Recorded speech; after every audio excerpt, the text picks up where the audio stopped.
to Will and Levi's reading channel for kids. I'm Will, and today I will be reading My New Teacher and Me by Yankovic. So, let's begin. The first day of school, it was finally here. I wondered who'd be my new teacher this year. Then at 8:30 sharp, a tall stranger walked in. He stood by the chalkboard and stroked his long chin. He said, "I'm Mr. Booth, and I'll be happy to say I'll be teaching you all about fractions today. Now open your textbooks to page number 3.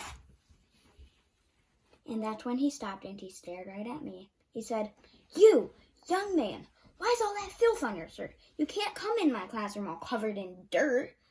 I said, "Hi, nice to meet you, sir. Billy's the name. See, a funny thing happened before the bus came. I was digging out in my backyard. I was almost there when I hit something hard. Well, I dug and I dug and I dug a bit more, and I would have cleaned up, sir, but hey, and discovered the skull of a real dinosaur." Wow, that's rare. "And I would have cleaned up, sir, but hey, I'm the fool. I just couldn't be late for the first day of school." For a second or two, Mr. Booth kind of froze. Then he walked up to me and looked down at his nose. "I don't tolerate nonsense, not 1 degree, and your story seems highly unlikely to me." "Why, of course it's unlikely. Oh, by far, the most awesomest things in the world ever are. For instance, this friend of my third cousin Ned's got a farm where the dairy cows each have 2 heads. That's so highly unlikely that tourists all stop just to take their own pictures at $3 a pop." "Completely ridiculous," sneered Mr. Booth. "Please stop wasting our time and just stick to the truth."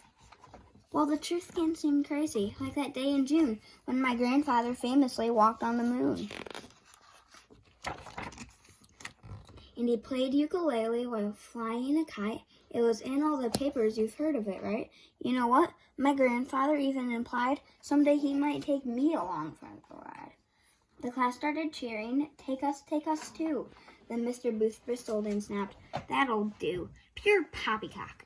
Class, please be quiet. Be still. He's not going off to the moon. He never will. Poppycock's a fun word." "That's all right," I told him. "The moon is okay, but I've been to a much cooler place anyway. I just went on vacation with my mom and dad to an island somewhere between Norway and Guam, where the blueberry muffins grow right on trees, and you flip inside out every time you sneeze. The rabbits say moo, all the poodles go neigh, and the traffic light colors are pink, blue, and gray." Look at this. Somebody sneezed, and then she's like, geez.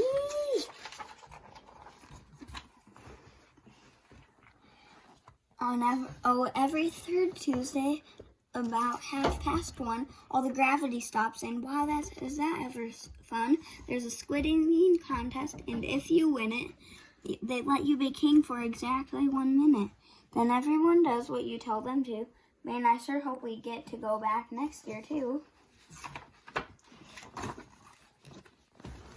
Mr. Booth didn't care for that story one bit. He furrowed his brow and said, "Okay, that's it.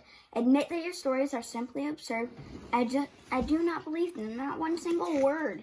Then I cleared my throat and said, "Well, sir, just because you don't believe doesn't mean it's not so. Just because you can't imagine it doesn't mean that it simply can't be or won't ever be seen. I'll bet every great thinker and leader we've got could see all kinds of things other people could not. So then why get upset if someone like me tries to look at the world just a little bit differently? Look, there's Gandhi, there's Einstein's equation, there's Galileo, Martin Luther King Jr., Marie Curie. Wow, and there's even kids. Even kids can change the world." "Enough," Mr. Booth said. "No more of these stunts. You'll march straight to the principal's office at once." Something slipped from my book as I walked to the door. Mr. Booth picked it up, and his jaw hit the floor. It was made with a cow, but not 1 head, but 2. "Oh," I said, "I was planning to gift that to you. It's a little good luck gift. I got it for free." He stared hard at the photo, then looked back at me. I avoided the principal's office that day. In fact, old Mr. Booth put my gift on display. He steals a quick glance at it once in a while. And I'm not kidding.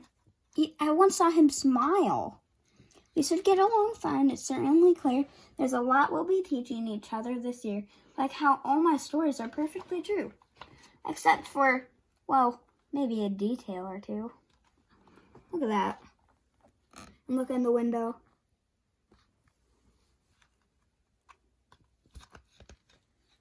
There's all kinds of stuff.